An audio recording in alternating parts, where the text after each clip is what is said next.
Hey guys, this is Donna Jones. Welcome to Spotlight TV. I'm so excited to have my guest today. He sings, he raps, he's such a talent. Please welcome Chris Perry.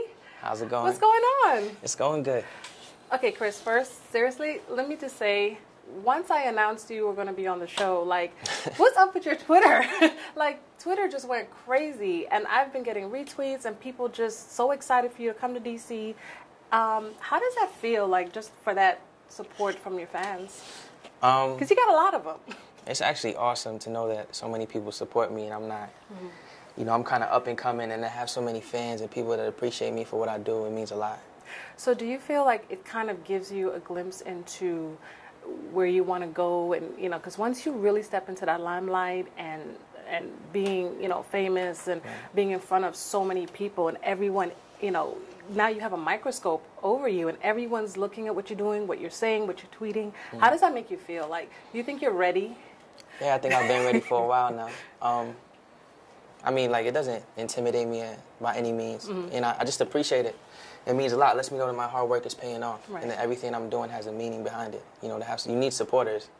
You can know any connect in the world, but if you don't have supporters, then you're never gonna make it. You're just never gonna make it. Definitely. Talk about your music and kind of, you know, because you sing and you kind of rap a little bit. How would you describe your music?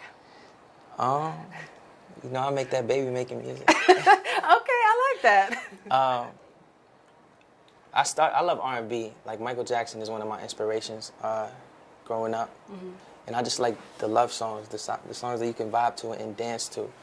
But I also love the hip-hop aspect of things, and the point where, you know, you can just say how you feel and what's in your mind, because, you know, me and my boys, we didn't come from the best. Right. So we like to talk about where we came from, but we also like to reach out to the women, because, you know, I grew up in a house for 4 women. Oh, wow. So, you know, the emotions was always up and down with them. So for me, it's all about, you know, making happy music and love music, and also keeping it real, being versatile. So talk about your childhood and kind of growing up, as you were talking about. Right.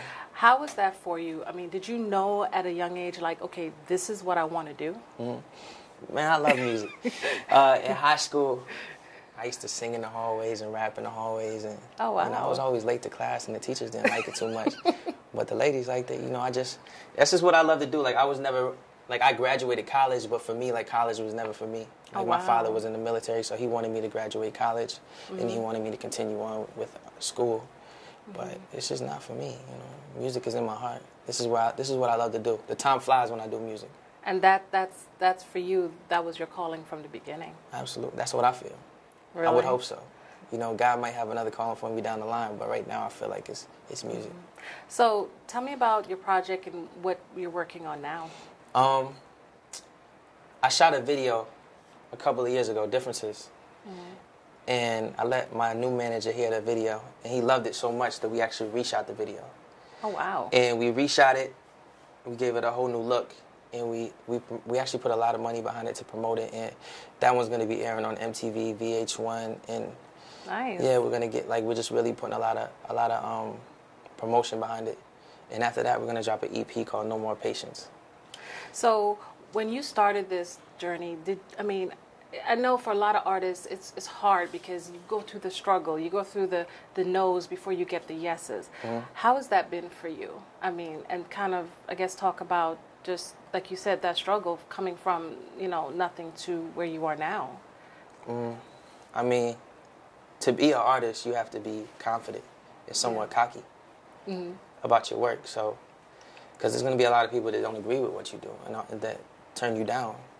You know, no matter how good you are. So for me, it was just like, stay focused and stay in my lane. And, you know, there was a lot of people that turned me down on my road, but I just knew that I was great. I knew I'm great. I know I'm great. Absolutely. So for me, it's like, I don't care what anybody says. I know what I'm capable of doing, who I can be as an artist. So. Wow. And I feel like the fans show that now. The love is, like, real.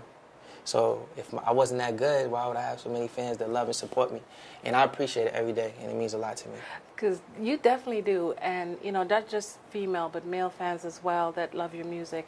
But let's talk a little bit about the female fans, because they definitely, I mean, I know that's kind of, do you feel like that's your core audience that you go after? Yeah. So, like, what's the craziest thing that maybe, you know, a fan has said, or, like, you know, How have they showed their love? Showed their love.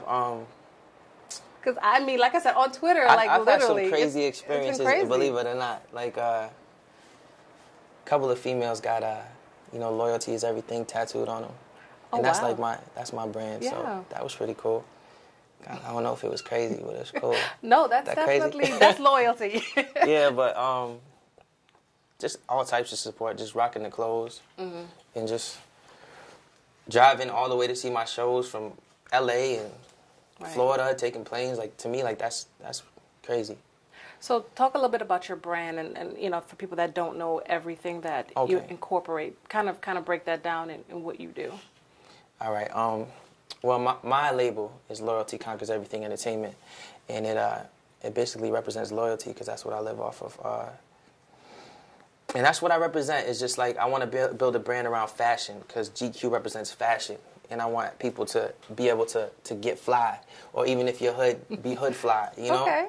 So for me, like, style is a big thing. You know, my name GQ actually came from, in high school I played football. Okay. And no matter what I did on the football field, I always had to make sure my outfit was fresh, you know? Are you serious? And my coach was like, you GQ. And then I just stuck with that name. Yeah, because it's everywhere. And people, like I said, your fans love you. And let's talk about just sort of like your family. Like, does your family support your career, and how important is that to you? Yeah, definitely. My father is starting to come around. It took a while. Yeah. He didn't listen to any of my music before, but I think he sees like things changing and going in the direction that I want to. And my mother always supported me. She just wants me to make love music. She doesn't like that hip hop music. I make that hip hop music. She doesn't want to listen to it. So where does the lyrics come from? What's your inspiration? Lyrics come from the soul. You know that. Okay. Stories. Things that I've been through. Right. Things that I've seen. Things that I feel need to be said. Where do you see your brand going? Where do you want your music to go? Like, are you the type of person that has it mapped out, or like, okay, I want this, this, and that, or are you just kind of like as it comes? It's kind of for me. It's like it's not about. I'm not gonna say it's not about, but it's not, the money's not a huge issue for me. Like, I perform if I go to a show and there's 2 fans in the crowd, I'm gonna perform like there's 1,000 fans in the crowd because for me it's all about what I love to do. So I don't care about how many people are there. The fact that anybody showed up is enough for me, and it means a lot to me. Right. So that's real dope. So for me, just getting on the mic and singing my songs is what I love to do, and I'm gonna continue to do it till I can't do it no more. So. That's amazing. I mean, like I said, I love your music.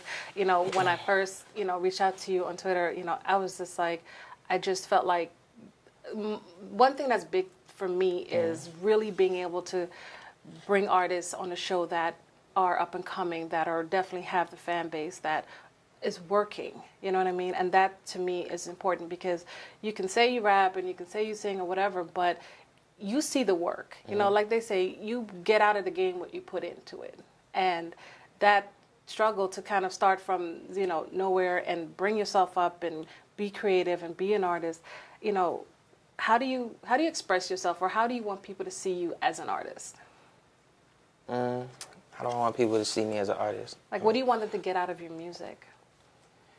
I want them, for me, like the R&B music, the love music that I make, I want to almost empower not just women, but men too. I want women to feel confident and understand a man's perspective of things. And I want a man to understand a woman's perspective of things. Because I think a lot of women don't. They think they do, but they really don't know.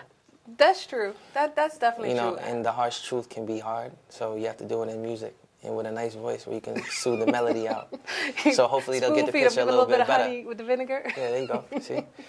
And I mean, my music that I make as far as rap, it's just real music, in a way that people can appreciate it. So let's do a little quick spotlight question, quick fire. So I'm going to say a couple things and then tell me what comes to mind. Okay. Celebrity crush. Oh, man. My celebrity crush, I'm not even going to lie, like, Amber Rose been looking super sexy. I'm just a fan. I've always been a fan. So if we don't know your Facebook status, would it say single, relationship, or complicated? I'm single, ladies. There you go. You're welcome. Yeah. Okay. And you definitely fit. Ladies definitely keep your body tight. What's a guilty pleasure for you? Oh, I don't eat healthy. Are you? Oh, this is natural. Oh, I'm sorry. I eat Burger King, McDonald's, anything I can. I just hasn't caught up to me yet. One Are you day serious? it might, and y'all gonna see me on stage looking like Rubenstein. Oh, I'm gonna be a big boy singing up there, because I ain't gonna stop eating.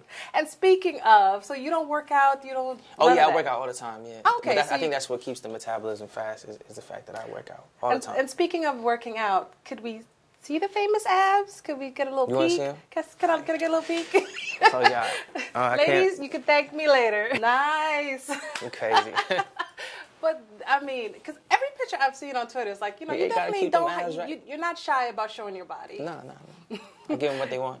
Hey, that's what you got to do. Like you said, that's what your brand is built on, you know, like being able to connect with your female audience, giving them the music that, you know, the baby making music, like you say. Right. Who's a celebrity or an artist that you would like to work with? Right now, I think like the artist is probably like Chris Brown or Drake or Trey Songz. Okay. That's up my lane. So who do you listen to? Who's in your iPod? Those guys. Really? I just love, like, you know, obviously a lot of Michael Jackson. I just love the old school. I'm always going to bump him. His new stuff, I don't know if I appreciate it as much because it's not coming strictly from him. You know, it's not, it's kind of chopped up. But definitely like old R&B, Bobby Brown. Oh, wow. Love Bobby Brown. Really? And just like, you know, real soulful music. But then again, I like the Meek Mills and I like the hip hop too. It really just depends on my mood. Okay. Well, I definitely don't see nothing but great things for you. Thank you so much for coming and hanging out with us. And definitely continued success. Thank you. You're going to have me back, right? Oh, definitely. I got to see that $1 million smile again. Absolutely. You know? All right, guys, this is Donna Jones for Spotlight with Chris GQ Perry.